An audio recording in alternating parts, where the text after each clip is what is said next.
Good evening, everyone. Good evening.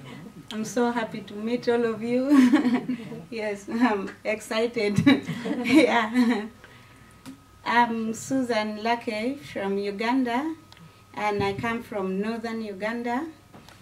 I now live in Kampala in Acholi Quarter slum area, which was given to us by the royal clan of Uganda. So we live there as refugees. I'm 35 years old, but I have children that are almost older than me. Have a boy of 21 years. The one you saw blowing the whistle is my son. Yes, and a girl of 19. And another girl, she's making 17, 9th April. Yeah. I was only 13 years old when I was forced into early marriage by my parents to a soldier, a UPDF soldier. And why they did that was because there was a lot of war in my country, particularly in my district, Gulu, northern Uganda. And the barracks was only a bit safer place for people to live in or for girls, because the LRA rebels would come and abduct all the girls and boys and children, old people, and though you are 6 years, they would even rape the 6 years old girls or cut off their private parts. Their mouth was locked with the padlock, and they killed them. They even make you cook your own parents in the pot and eat, yes, or cook your own child, or they would even say, kill your own sister or brother, do anything nasty. So my parents had to force me into early marriage, and I was married to a soldier in Gulu 4th Division Barracks. And at the age of 14, I had my first son, who is now 21 years old. And when I was 15, I conceived again. But the next, after 1 month, I received a very bad message from my parents saying that my sisters who were at home and nephew, uncles, they were stabbed to death, and the house was burnt, and some of them were taken to the bush, and some of them never returned. Some of them returned years after. So I had a miscarriage. And at the age of 16, I gave birth to a second child. She's now 19 years old. And when she's just 6 months, the father died. And because I was very young, I didn't know what the father died of. I had to remarry again. I was forced into early marriage because war was still too much. So I had to remarry another soldier in the barracks. And at the age of 19, I gave birth to the third daughter. And in 2007, this man went to Somalia for a peacekeeping force, and he never returned again. And I got so stressed and became so sick, but I didn't know that I was also HIV positive, because when my husband, the first husband, died, I didn't know what he died of. I was very young, I didn't care or know what.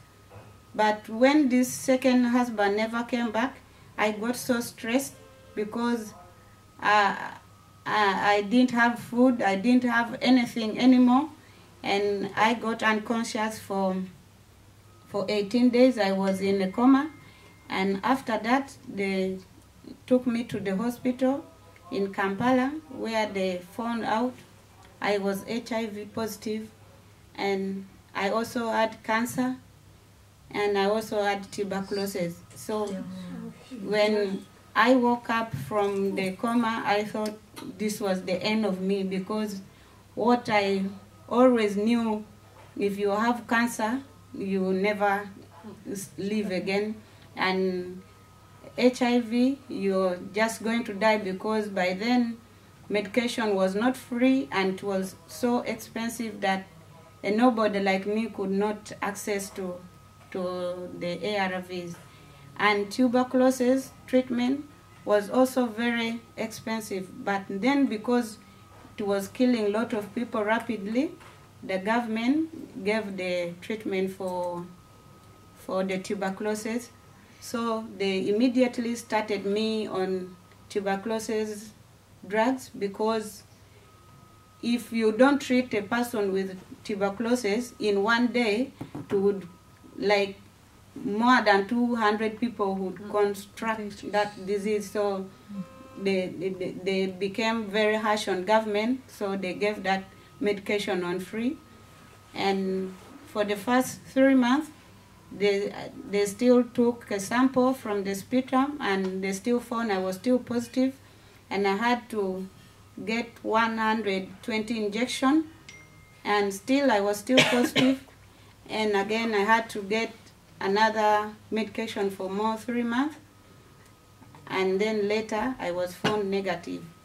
And from that they had to start me on cancer chemotherapy, and after 9 months they said I was cancer free.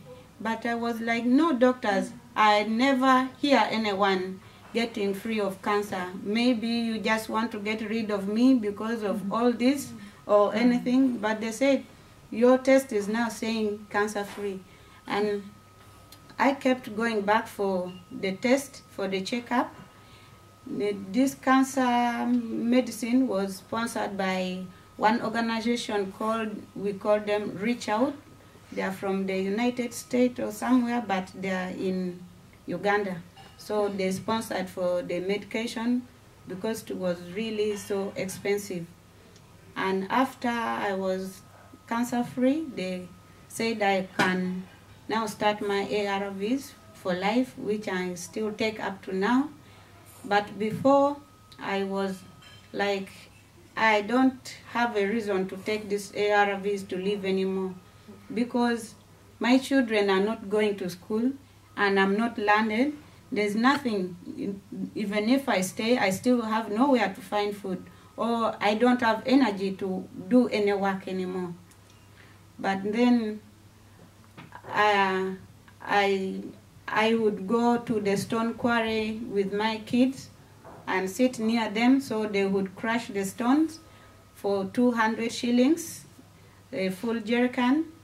And there are 3 kids. If they make like 6 jerrycans or 3 jerrycans, we get 600. And in the evening, we go to the local market, we buy 1 spoon of beans and cassava or potatoes for 300, and that is how we spent the day. But still, they would not go to school, and I would feel very bad and see they really have no future. I would just see they are going to end up like me. The girls would end up in street doing prostitution to get a living, and the boy would maybe turn up into a gangster, and it pained me a lot. I said, no, I will not take the medication so that I see my children suffer like this. But when I met Stella, I had already started making the paper beads, and I had no market for them. I would still send my kids to go on the street, but if the KCCA find them, they would arrest them, and they tell them, where's your mother that sent you? Because you're a child, you need to be in school, and you are here roaming with beads on the street. And they would say, my mother is very sick and we need food for her. And I would feel very bad when my children are not going to school. And if I tell them to keep home and we stay, we would still not eat. And then when I met Stella, I met her through David Wafula, and David brought her to me. And I explained everything to her. and she started buying my beads. I was sleeping in the house without the door, but the first money she bought the beads from me, I decided to rent a better house with a door, and she again bought more beads from me. She bought more beads from me, and I bought a small piece of land and built a bigger house for me and my kids.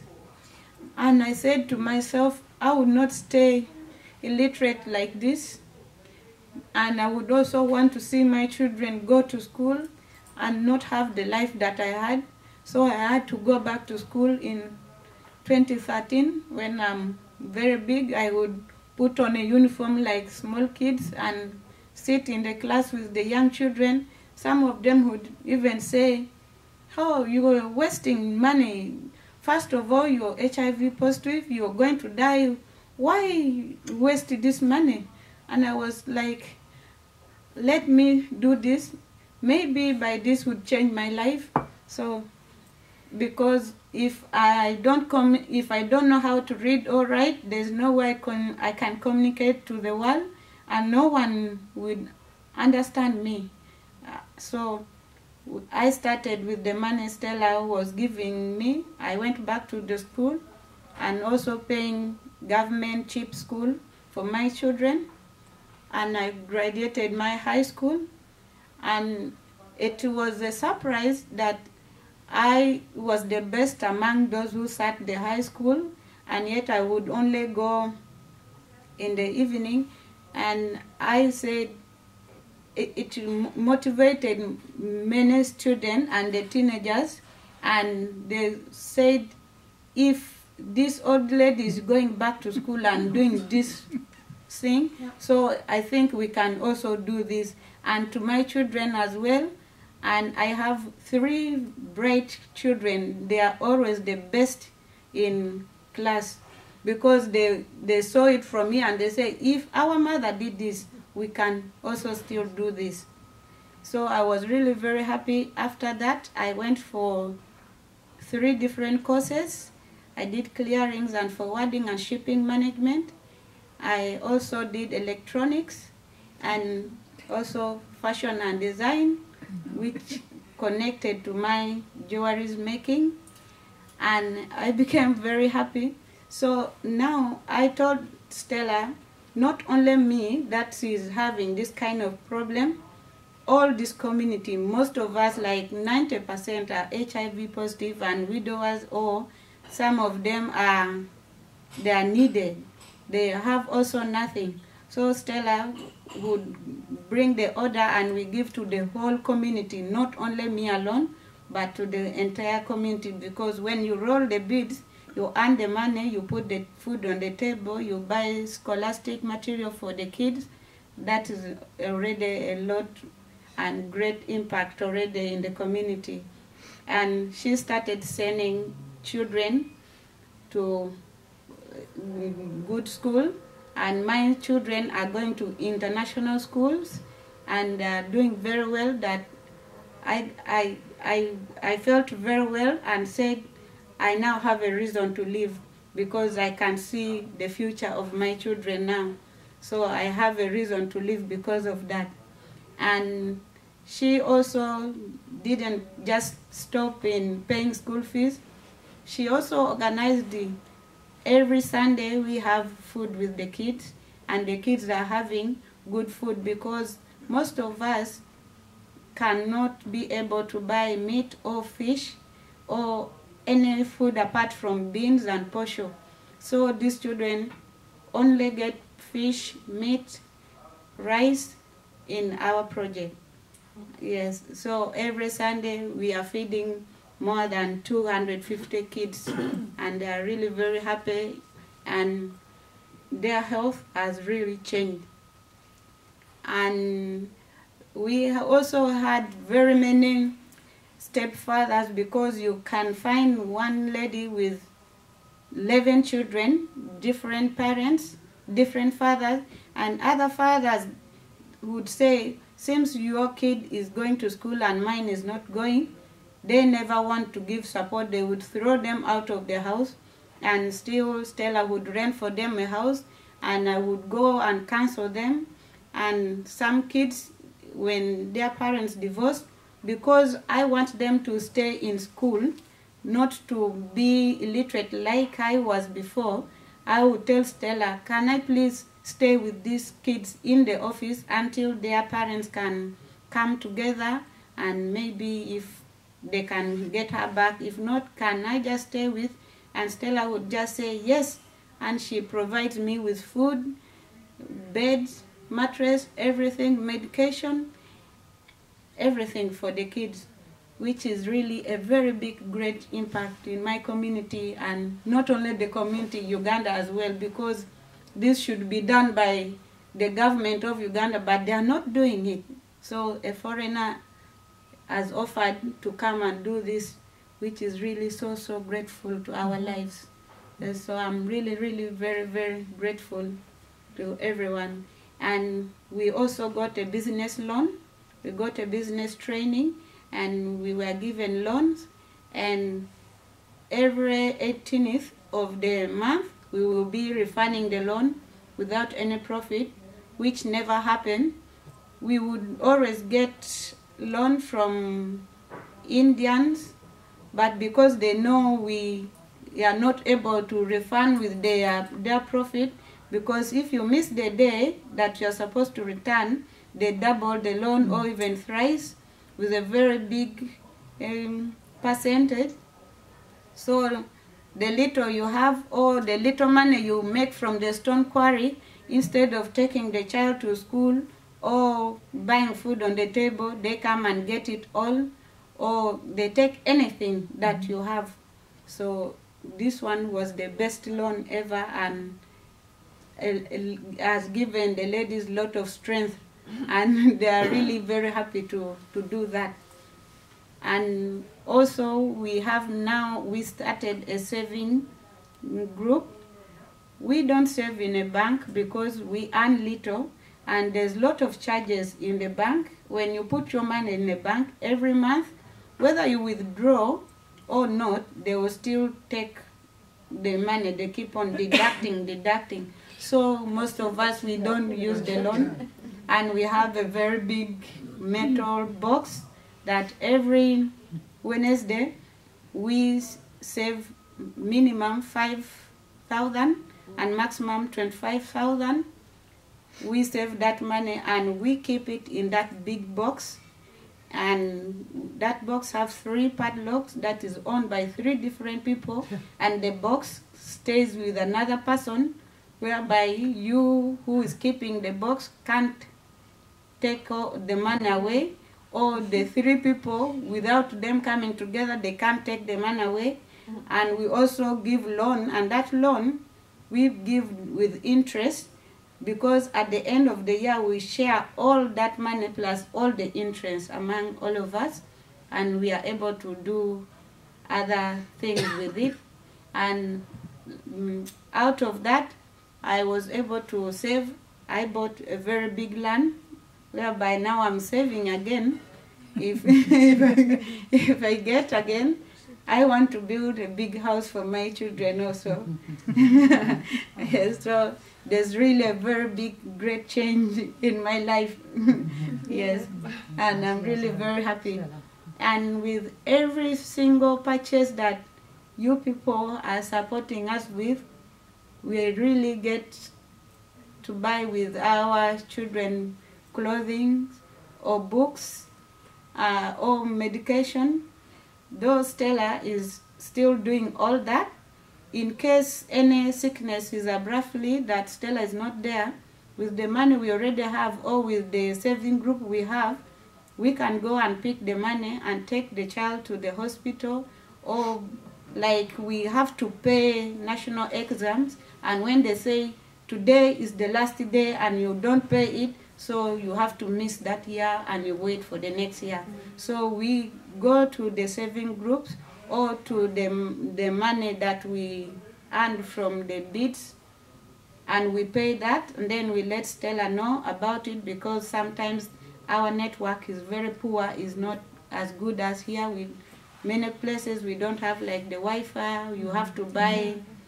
You have to buy the internet, the data, and then you communicate, which takes like 1 week or 2 weeks, and then the child is already very ill. Then we go to that loan saving. So we are really, really very happy and so grateful for your help and everything. I'm so happy, and I now have hope to live. Yes. Yes.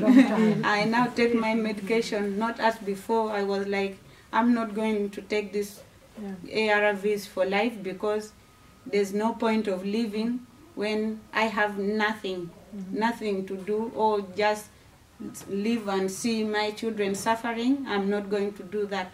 But now I have that reason to live. Thank you. Yeah.